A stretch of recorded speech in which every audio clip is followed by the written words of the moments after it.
ulfaati na jiru rakkoo biyyaan baate namni siin hubatu hammeenya isiitii sinirraa haguutu mootiin moototaate namni yeroo laalu ijoollee biyyaan baate afaaniin kolfanii taphachuu isaaniiti waan qananii qaban fakkaata gariitti yoo qorattee laaltee duddubbee isaaniiti akkatti jiranu himuunni ulfaatti waan biraatti deessee nyaataa fi dhugaati dhamdhamuudhaaf dhabee gariin isaaniiti osuma beelaatu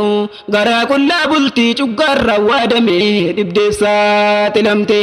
maatiin hin hubatuuf rakkoo isaaniiti jedhee yoo dubbatu mucaan koona jirti waan jannata keessa jirtutti fakkaatte